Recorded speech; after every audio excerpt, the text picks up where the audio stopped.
Never felt stupid. Just remember that when I was 19, I dated a Yoruba guy that had a child and said that he got the child as a result of surrogacy. There was a lady living with him, but he convinced me that the lady was his best friend, that they've known each other from childhood, and she's the one helping him take care of his baby. Whenever I want to call him, he will tell me his best friend is around and that I shouldn't call because if his best friends find out that I am calling, she would get angry and stop taking care of his child. So I would believe him and I would not call until he calls me. He would ghost me for weeks, sometimes even months, and then I had to involve my friend. And I told my friend to call him with her number and lie that I'm sick so that he would call me. And when my friend tried calling him, he picked, and my friend said, so person is sick. He ended the call on my friend's ear and he never ever reached out to me. Then 1 month after, he called me and then told me that he traveled and his phone was bad. That was why he never reached out to me, and I forgive him and we continued dating. Mind you, we've dated for 6 months now, but I've never ever been to his place. Whenever we want to meet, we would always meet at a beer parlor. And whenever I tell him that I wanted to come over to know his place, he'll tell me that his best friend and his mother is around, that he doesn't want to introduce me right now, but he'll introduce me when the time comes, and I'll believe him. Then whenever I continue pushing, he would tell me that he's going to leave me, and then I'll become scared and I'll convince myself that I don't need to be curious. If I'm curious, he's going to leave me. If you also need a reason to feel stupid, just remember that when it was my birthday, he posted me around 6 a.m. and deleted it by 6:15.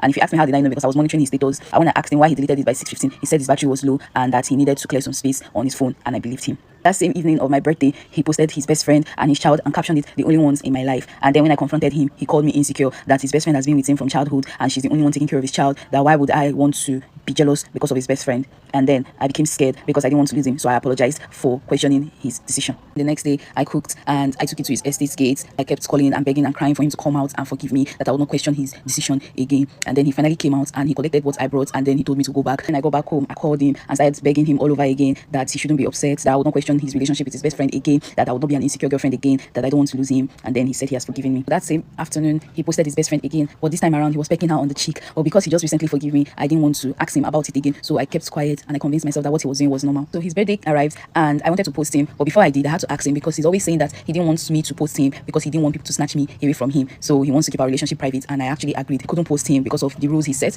Then I messaged him that, okay, I got you some surprise, where can I give it to you, because I want to celebrate your birthday with you. And then he told me that it's not possible to celebrate his birthday with him because his mom and his best friend, they're going to be celebrating it, they're going to be doing a family party together. And I was like, okay, I want to come. And then he said no, that it's not the right time to introduce me to his family because I'm special, and that he wants to introduce me at the right time. And I agreed. So I sent a dispatch rider to his estate to deliver the gifts I got for him. Later that evening, I watched his status because that's the only way I can keep tabs on him. I watched his status and I saw him at the club with his best friend and his friends. She was twerking on him and I was so jealous, but I couldn't send him because I didn't want him to leave me. And I also convinced myself that dancing with your best friend is normal. Next day came and he called me and asked me what am I doing, and I told him that I wasn't doing anything. And then he asked if I was going to be free, that now is the time, he wants me to come over to his place. And I was so happy that I was going to see my boyfriend's house for the first time. He told me to pack an overnight bag, which I did, and I was going to spend the day after his birthday with him. So I packed, and that evening I went to his place. While I was at his place, I was watching a movie in the parlor. By 11 p.m, I think 11 p.m, 11:30 ish, somebody knocked the door and he came out from the room and said that he was going to go to open the door by himself. And he opened the door and it turned out that it was his best friend. Me seeing that it was his best friend, I was happy,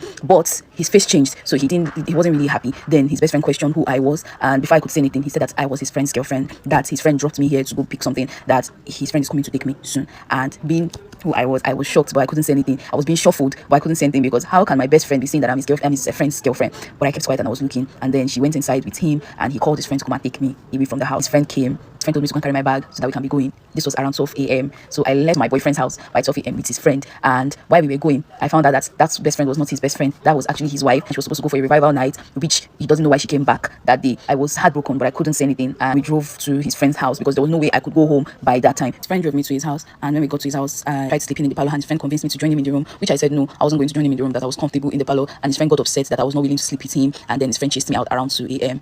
carried my bag, and I was looking for where to sleep by 2 a.m. I eventually slept in an uncompleted shop. Next morning by 6 a.m. I started crying, and that was how I went home. I waited for my boyfriend's call. He never called. I waited for his call to tell him the inhumane treatment that his friend did, to tell him how his friend chased me out of the house because I was not willing to sleep with him, and how I felt betrayed by him telling me that his wife was his best friend, but he did not pick any of my calls, and in fact he blocked me everywhere, and that was the last time I ever heard from him again.